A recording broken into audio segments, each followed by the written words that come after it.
Como a lei é criada pelo homem, se está escrito em Êxodo que Deus escreveu as 2 tábuas do testamento com o próprio dedo e entregou a Moisés? Acho que eu vou deixar por conta do senhor. Vamos lá? Na verdade, como eu acabei de explicar, Deus escreveu alguma coisa? Não. Deus tem dedo? Não. Isso nós chamamos de antropomorfismo. O que é antropomorfismo? É uma figura de linguagem onde eu vou atribuir figuras humanas para Deus. Olhos, boca, orelha. Então isso é antropomorfismo. Então quando atribuo qualquer questão física à divindade. Ai, Deus, as tábuas foram escritas com o dedo de Deus. Não, Deus não escreveu nada. Lembra que eu falei que para você validar algo, você tem que inserir o divino? Então o que eu faço? Eu fui lá pro monte maconhado, que só tinha plantação de maconha, onde Moisés está.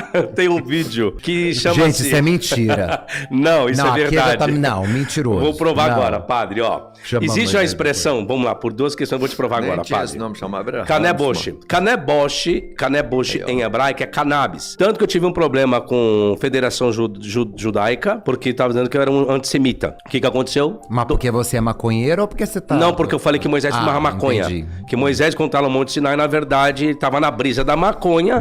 40 dias, aí ele... O camarada tá 40 dias maconhado, ele vê figura de Deus, ele vê tudo. E o camarada escreve até em pedra. Desce lá, Deus mandou, não foi Deus que mandou, foi a brisa da maconha. Isso eu explico no meu vídeo. Tava tão bonitinha a explicação. Calma que eu vou explicar. Que o senhor foi colocar maconha, gente. Calma que eu vou... Eu não concordo com o Sabino também. Calma que eu não expliquei, não. Deixa eu falar sério agora. Não, que a maconha existia... Não, deixa eu explicar. Não, era existente realmente. Claro. E ela foi usada nos altares. E o Egito Antigo fazia embalsamento de corpos das múmias com cannabis. Entendeu? Então, foi descoberto em Jerusalém 2 altares contido um grande teor de THC. Mas voltando, não, na verdade Deus não escreveu nada, é uma figura de linguagem que o escritor ele constrói dentro do antropomorfismo, que Deus escreveu alguma coisa. Por quê? Como o povo sai do Egito, então eles estão com a cultura do Egito, com as leis do Egito, com tudo que é do Egito. Só que agora eles querem organizar o quê? Uma nova cultura, um novo povo, uma nova circunstância, situação. Então eles têm que criar a unidade dessa divindade. Só que para essa divindade tem que ter o quê? Ela tem que ter leis, tem que ter diretrizes. Então tem que colocar que Deus escreveu os 10 mandamentos e deu para o povo. Que na verdade Deus não escreveu nada. Eles desenvolveram, eles criaram e faz o quê? Coloca o divino para validar. Porque você só valida alguma coisa para uma nação, para um povo, para uma cultura, naquele caso, quando você coloca o divino. Por quê? Porque as outras nações tinham seus divinos e as suas normas e suas legalidades. Então eu tenho que fazer o mesmo. E isso se perpetua, porque sim, não só pelo divino.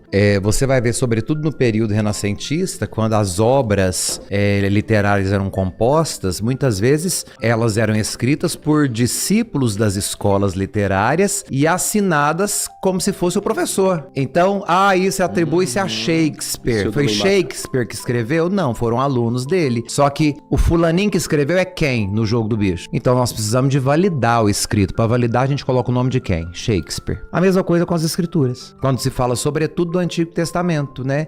A Torá, os 5 primeiros livros. Foi Moisés que escreveu os 5 primeiros livros. Imagina. Não. Claro que não. Lógico que não. Né? O texto composto, a composição final do texto é depois do exílio da Babilônia. Nós estamos falando de 2000 anos depois de Moisés. Então, assim, atribui-se a Moisés. Por quê? Quem é a figura que representa a lei? Moisés. Ele é que desceu com a lei do céu. Então, tudo que é lei, ou seja, o Pentateuco, a Torá, a lei é atribuída a Moisés.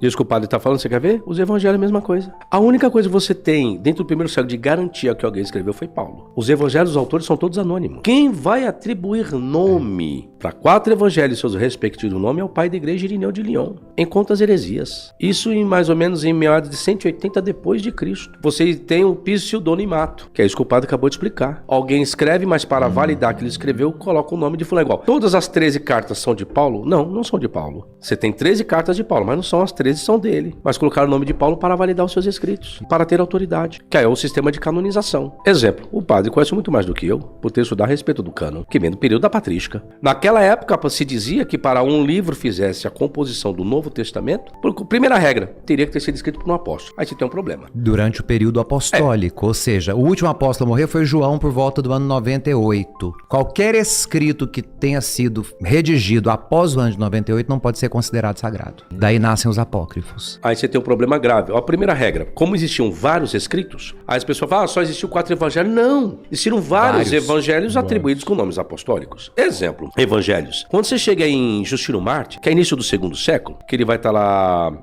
um diálogo contra Trifão com o judeu, ele vai falar a respeito do batismo de Jesus no Rio Jordão que pegou fogo. Aí você chega nos 4 evangelhos, não existe. Que quando Jesus está sendo batizado, acendeu um fogo no Jordão. Sabe de onde o Justino Martins tirou essa referência? Do Evangelho dos Hebreus. Não é carta aos Hebreus, é Evangelho dos Hebreus. Você tem canonizado isso? Não. Mas era o acesso que Justino Mártir tinha. Quando o Justino Mártir vai tratar a respeito do julgamento de Jesus perante o Sinédrio, o Justino Mártir diz que conhece a história de Jesus a respeito do Sinédrio pela carta de Pôncio de Pilatos. Nós temos essa carta na Bíblia? Não. Está canonizado? Que relata, não. Inclusive, a conversão da esposa de Pilatos. Sim. Falo tudo isso, mas são apócrifos. São considerados apócrifos daquilo que eles julgaram que para eles não tinham validade. Aí vem um problema. A regra para que uma das primeiras regras, para que um dos evangelhos faça parte da composição da Bíblia, teria que ter sido escrito por um apóstolo. Lucas foi apóstolo? Não. Marcos foi apóstolo? Também não. Segunda regra. Se não foi apóstolo quem escreveu, então um apóstolo deveria endossar aquele que não era apóstolo escreveu. Quem foi que endossou o que Lucas escreveu? Não sabe. Quem endossou o que Marcos escreveu? Também não sabe. Terceira regra. Teria que ser inspirado pelo Espírito Santo. Lascou-se tudo. Lucas vai falar que escreve o seu evangelho por conveniência e não por inspiração. Aí o que acontece agora? A autoridade apostólica. Aí entre os pais das igrejas. É o que nós escolhemos e ponto final e acabou. Período patrístico. É isso. É isso que aconteceu. Isso é a construção do Novo Testamento que eu não trouxe meu livro. É como surgiu o Novo Testamento. Por esse motivo, Lucas é inserido. Foi inserido por quê? Porque aí você tem o sinótico, o padre tinha falado anteriormente a respeito disso. E ele era discípulo de Paulo. Ele acompanhou Paulo. Ele não acompanhou nenhum dos apóstolos. Ele acompanhou Paulo. E Marcos era discípulo direto de Pedro. Sobrinho. Muito próximo. E acabou que escreve o texto menor, porque Pedro já estava preso, em iminência de ser morto a qualquer momento. E ele tinha pressa em relatar tudo o que era preciso como bispo. Ele estava em Roma preso. Então Marcos escreve só o essencial. É o evangelho mais curto, porque é o evangelho da pressa. Que segundo Papias, um pai da igreja, ele era intérprete de Pedro. Uns 5 fragmentos do pai da igreja Papias, nisso do finalzinho do primeiro entre o segundo século, foi intérprete de Pedro. É muito importante para quem está assistindo a gente que antes de qualquer ideia, seja você religioso ou não religioso, pesquisar sobretudo na patrística, né? Buscar na patrística esse período filosófico-teológico da igreja, né?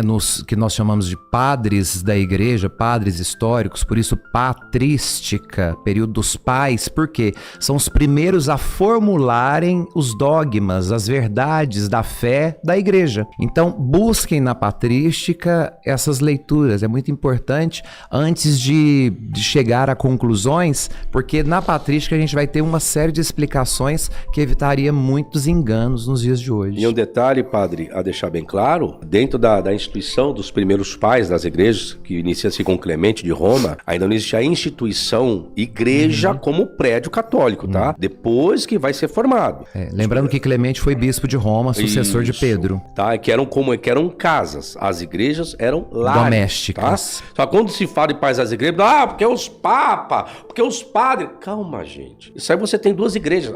2 igrejas, ocidental e oriental. São 2 comunidades grandes, enormes de teólogos, pais latinos e pais gregos. E era um embate, as pessoas pensam que não tinha discussão. Imagina. A discussão era ferrenha. Aqui a gente tá de boa. Mas lá o couro comia, o que fazia? Queima, mata esse amaldiçoado e queima esse vagabundo. Era assim. Era, filho. Era. Queima todos os... Quer o livro do Sabino? É mito? Não, pode queimar. Pega tudo que o Sabino escreveu, queima aí agora na frente dele. Era assim. Bispo com bispo. Bispo com bispo. Era assim. Tanto que as heresias, elas nascem a partir de teses que bispos fundam. Sim. A heresia só é heresia porque nasceu dentro do magistério. Um erro magisterial. Sim. É uma heresia. Cara, não dá pra vocês ficar mais nervosos aqui, não? Sendo que até os mais santos, os bispos fazer essa porra, vocês tá aí nem santo desse tanto, vocês né? Tá aí segurando a onda. Mas existiu um porquê morrer sobre isso. Aqui nós não temos motivo pra isso mais, né? As coisas já estão aí. Eu acho. É isso.